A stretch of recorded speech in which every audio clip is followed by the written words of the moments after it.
जन्माष्टमी के पावन पर्व की आप सभी भक्तों को बहुत ही शुभकामनाएं। भगवान श्री कृष्ण की कृपा से आपकी समस्त मनोकामनाएं पूर्ण हो। 16 अगस्त 2025 को शनिवार को भगवान श्री कृष्ण का 5252वां जन्म उत्सव है। तो आज वीडियो में आप जानेंगे जन्माष्टमी की संपूर्ण पूजा विधि। जन्माष्टमी के दिन सुबह से लेकर शाम तक किस प्रकार की और कब कब भगवान की पूजा आराधना आपको करना है। इसके अलावा पूजा का शुभ मुहूर्त क्या है, संपूर्ण जानकारी आपको शेयर करूंगी।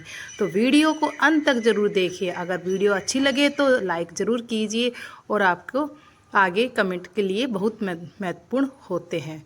यह एकमात्र जरिया है जिसके पता लगता है कि आपको वीडियो अच्छी लगी है, कैसी लगी है, आपके लिए वीडियो उपयोगी। तो अगर वीडियो अच्छी लगे तो लाइक ज़रूर करना। बात करेंगे शुभ मुहूर्त के बारे में, लेकिन उससे पहले जान लें संपूर्ण रूप से पूजा विधि। तो देखिए, जन्माष्टमी के दिन सबसे पहले आपको प्रातःकाल जल्दी उठ जाना। सूर्य होने से पहले उठ जाइए। उठकर नित्य कर्मों से निवृत्ति हो जाए, घर की सफाइयाँ करें। इसके बाद आपको स्नान करना है। स्नान करने के बाद साफ सुथरे वस्त्र धारण करने हैं। सबसे पहले भगवान सूर्य देव को जल देंगे। उसके बाद अपने घर में मंदिर में आ जाइए। जिस प्रकार आप मंदिर अपने घर की पूजा करते हैं, बिल्कुल उसी प्रकार आपकी पूजा करने हैं। ठाकुर जी का विग्रह अगर आपके घर में है, विधि विधान से जैसे आप हर रोज़ उनका अभिषेक करते हैं उसी प्रकार आपको उनका अभिषेक करना है।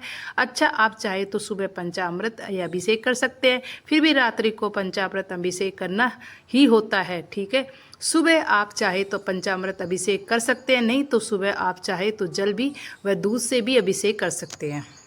जिस प्रकार से आप प्रतिदिन अभिषेक करते हैं उसी प्रकार आप सुबह के समय अभिषेक कर सकते हैं, पूजन कर सकते हैं। इसी प्रकार अगर आप चाहे तो संभव हो सके सुबह रात्रि में दोनों समय आप चाहे वस्त्र धारण करवा सकते हैं। ठीक है, तो आप कुछ चीज़ें भक्तों अपने ऊपर निर्भर करती है, जैसे हमारी सामर्थ्य होती है, जैसे हमारी क्षमता होती है, इच्छा शक्ति होती है, इसी प्रकार अपनी सुविधा के अनुसार आप कर सकते हैं। ठीक है, तो सुबह की पूजा विधि विधान से कर लीजिए। फिर दिन में एक आप उसी प्रकार नियम रखना है जिस प्रकार आप प्रतिदिन करते हैं। जैसे ही बार बार अगर आप भोग लगाते हैं तो आप भी आपके कई बार भोग लगाना होता है, मतलब जितनी बार आप जिस प्रकार का नियम पूर्ण भोग देते हैं उसी भोग प्रकार रहेगा। इसे आप इतनी इच्छा के अनुसार भी भोग लगा सकते हैं जैसे आपकी इच्छा हो। ठीक है, फिर रात्रि को अभिषेक पूजा होती है। अच्छा, तो शाम के समय ही आपको कुछ विशेष कार्य करने होते हैं। रात्रि की विशेष पूजा होती है। अच्छा, तो शाम को समय आप कुछ विशेष कार्य होने होते हैं। हम भगवान जन्म करण होता है उसके लिए हमें कुछ तैयारी करनी होती है। शाम के समय जिस समय आप अपने घर में संध्या बाती करते हैं, शाम उस दीप प्रज्वलित करते हैं, उसी समय विधि विधान से ठाकुर जी की पूजा कर लीजिए। जैसे धूप दीप जलाकर उसकी पूजा कर लीजिए, आरती कर लीजिए, भोग लगा दीजिए। ठीक उसी शाम को भोग लगाने के बाद ठाकुर जी को जन्म कराने के लिए तैयार करना है। अगर आप जन्म करवाते हैं तो देखिए, कई घरों में कई परिवार में इस प्रकार परंपरा से होता है, जन्म नहीं करवाते, सिर्फ पूजा करते हैं, जन्मोत्सव बनाते हैं। तो ऐसी अवस्था में जो आप सुबह शाम जिस प्रकार की पूजा करते हैं बस पूजा करते रहिए, भजन कीर्तन करते रहिए। फिर रात्रि में अर्धरात्रि में फिर भगवान अभिषेक आप जरूर कर लीजिए, क्योंकि 12 बजे जो हम भगवान अभिषेक करते हैं, जो निष्कालीन पूजा होती है उस समय इस समय अभिषेक करना आवश्यकता होती है। आप जन्म करवाइए ना करवाइए, अगर आप रात्रि में जिस प्रकार जन्म करवाने के समय होता है निश्चय काल में, उस समय अगर आप भगवान अभिषेक करके विधि विधान से उसकी पूजा करते हैं, प्रार्थना करते हैं, उसकी फल कई गुना आपको प्राप्त होता है। इसलिए आप जन्म करवाएं ना करवा, आपको रात्रि के अर्धरात्रि में पूजा अवश्य करना होगा, अभिषेक अवश्य करना ही है। ठीक है, इसी बात आपको ध्यान रखना है कि अच्छा, अब बात करें अगर आपका जन्म करवाना चाहते हैं तो आप किस प्रकार करना चाहिए। फिर शाम के समय आप पूजा करते हैं, भगवान की आरती करते हैं, संध्या काल में भोग लगा दीजिए। इसके बाद आपको लेना है एक बड़ा बर्तन, मतलब जितने बड़े आप ठाकुर जी है उससे बड़े बर्तन लीजिए ताकि ठाकुर जी उसमें कवर हो जाए अच्छे से। तो आप करेंगे पहले बर्तन आप चाहे पीतल पात्र ले सकते हैं, चाहे बांस की टोकरी ले सकते हैं, जो भी आपके पास उपलब्ध हो। स्टील का बर्तन भी ले सकते हैं। बस इतना ध्यान रखिए झूठा नहीं होना चाहिए, खाने का उपयोग ना हुआ बर्तन।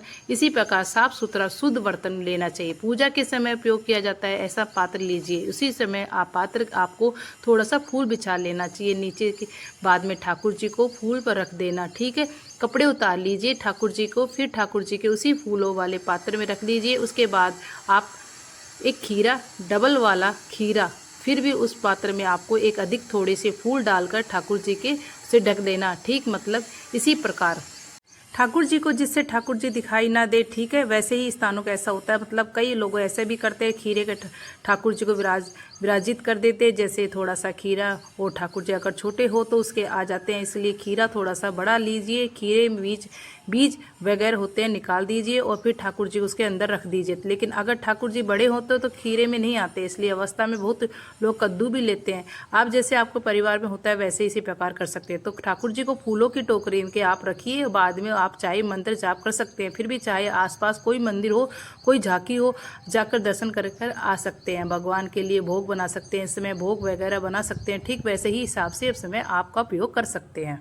जब आपकी निश्चित काल का समय नहीं होता, फिर भी आप ठाकुर जी का जन्म कराने का समय, उससे पहले आपको तैयारी करनी लेनी चाहिए। आप वस्त्र श्रृंगार इत्यादि चीज़ों को ठाकुर जी की चौकी पर रख दीजिए। आप जहाँ ठाकुर जी को विराजमान किया वही रख देना। फूल, पंचामृत, सभी चीज़ें, शहद जरूर रखिए, क्योंकि शहद में सबसे पहले ठाकुर जी का भोग लगाते हैं। शहद होता है पंचामृत, वैसे ही शहद का उपयोग किया जाता है, वैसे चीज़ों को तैयार रखिए। ठाकुर जी की तौलिया जरूर रखिए, मतलब छोटा सा रुमाल जिसे ठाकुर जी हमें पोंछने जरूरी है। इसी प्रकार चीज़ों का भोग लगाना है, उसी तरह आप करके रखिए। फिर कृष्ण जी का जन्म करवाने का शुभ मुहूर्त है। अब समय आपको सबसे पहले शुभ मुहूर्त के बताते हैं। उस समय आपको सबसे पहले घंटा बजाना है। घंटी बजाकर शंख इत्यादि बजाएं, ताली बजाएं, भजन कीर्तन करें। यह समय परिवार के सदस्य एकत्र हो जाए। इस बात में आपको ध्यान रखना है कि आपके धीरे धीरे बहुत प्यारे से फूलों से हटाना है। फिर आपके कपड़े से ढका हुआ कपड़े हटाना है। फिर सबसे पहले खीरा लेना है, खीरे को आपको काटना है। फिर खीरा आपने ठाकुर जी के साथ रखा हुआ टोकरी, अंदर से खीरे को आपको डबल के शीशे से काटना होता है, जिससे आप आपके चाहिए चांदी एक सिक्का लीजिए। चांदी के सिक्के ना हो तो एक नॉर्मल सिक्का लीजिए, कोई भी सिक्का लीजिए। चाकू का उपयोग नहीं करना है, इस बात का ध्यान रखें। नाल काटी जाती है बच्चों की, बिल्कुल भी उसी प्रकार उसे काटना चाहे।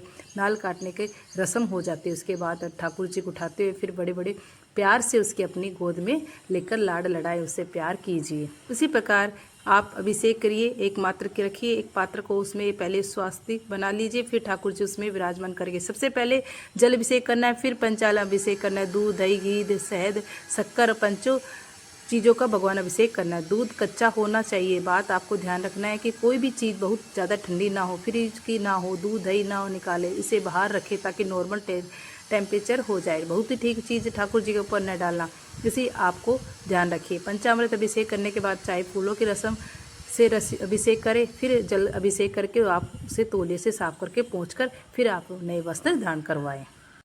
लेकिन उससे पहले इत्र मालिश कर लीजिए भगवान चरणों के, और उसके पूरे अपने इत्र के मालिश करके। लेकिन आप ध्यान रखिए, इस इत्र से पहले अपने पलकों पर लगा लीजिए। अगर आप पलकों पर जलन नहीं हो रही है तो इस इत्र का उपयोग ठाकुर जी के लिए करना है। इस बात का ध्यान रखिए, बिल्कुल अच्छा होना चाहिए, ठाकुर जी शरीर पे अच्छे लगे रहे, बिल्कुल भी जलन ना हो। इसी नए वस्त्र पर धारण करवाइए, श्रृंगार कीजिए, उनका विधि विधान से पूजा कीजिए, धूप दही अर्पित करें, उसे आरती करके बाद में भोग लगाइए। और भोग लगाकर आप किसी चीज़ों को लगाइए, पूरी तरह आपको अपनी इच्छा अनुभव करता है। जन्माष्टमी की रात्रि के बहुत सारे लोग होते हैं जो 56 भोग लगाते हैं, चाहे 56 भोग लगा दीजिए।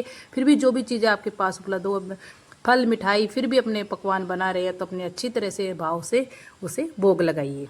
आप अपनी इच्छा के अनुसार कोई भोग लगा सकते हैं, लेकिन 5 चीज़ों का भोग अत्यंत आवश्यक मानी जाएगी। जिससे पहले चीज़ पंजीरी, धनिया, पंजीरी होती है, भगवान का भोग करना बना लीजिए। दूसरी चीज़ है पंचामृत, दूध, दही, घी, शक्कर, इसे भगवान अभिषेक करते हैं और इसका भोग लगाना भी चाहिए। और मतलब पंचामृत का भोग भी अत्यंत आवश्यकता है। तीसरी चीज़ होती है खीर, चाहे वो मखाने की खीर हो या फिर चाहे साबूदाने की खीर हो, क्योंकि लोग व्रत में होते हैं तो भगवान भोग लगाना उसे प्रसाद स्वरूप की ग्रहण कर सकते हैं। चौथी चीज़ है माखन, इसका भोग जरूर लगाना चाहिए चौथी चीज़ का।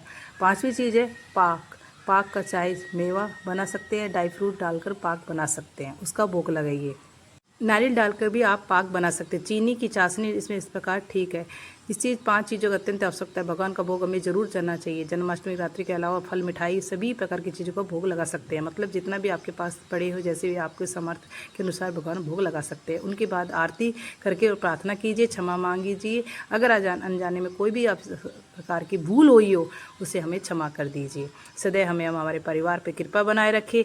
जब भगवान का भोग लगा लेते हैं उसके बाद अपने झूले झुलाइए, बिठाते हैं। अच्छा, कई स्थानों भगवान जन्म लेने के बाद अभिषेक करके अब पहले झूला बिठा लेते हैं, फिर झूला झुलाने के बाद भोग लगाते हैं। चाहे वह ऐसा भी कर सकते हैं, जैसे भी आपकी होता है वैसे ही कर सकते हैं। अच्छा, एक चीज़ और आपके ध्यान में रखिए, आप सबसे पहले टोकरी में भगवान निकालते हैं, फूलों की टोकरी में सबसे पहले थोड़ा सा शहद खिलाना चाहिए शहद के लिए, क्योंकि कहा जाता है कि बालक के पहले धरती पे आता है जब सबसे पहले शहद चटाते हैं। इसी प्रकार उंगली से थोड़ा सा शहद लेकर भगवान के मतलब ठाकुर जी के मुंह में लगा दीजिए। उसके बाद शहद होता है प्रसाद के स्वरूप परिवार के सभी सदस्यों को ग्रहण करना है। पूजा पूरी होने के बाद आरती करनी है और आरती अपना व्रत खोलना है। और खीर को हमें नाल काटने के लिए, जिस खीरे को हम नाल काटने के लिए उपयोग करते हैं, खीरे को आप चाहे प्रसाद के स्वरूप ग्रहण कर सकते हैं। सिक्का आपको उपयोग किया गया नाल काटने के लिए, सिक्के का आप धन में रखने तिजोरी में रख दीजिए। आपके घर में महालक्ष्मी का विराजमान रहती है, ठीक है। इसी प्रकार चीज़ों का उपयोग कर सकते हैं भगवान कृपा प्राप्त के लिए, ताकि पूरे वर्ष हमारे ऊपर भगवान की कृपा बनाए रखे। भाद्रपद मास कृष्ण पक्ष की अष्टमी तिथि प्रारंभ हो रही है। 15 अगस्त रात्रि के 11:49 पर अष्टमी तिथि समापन हो रही है।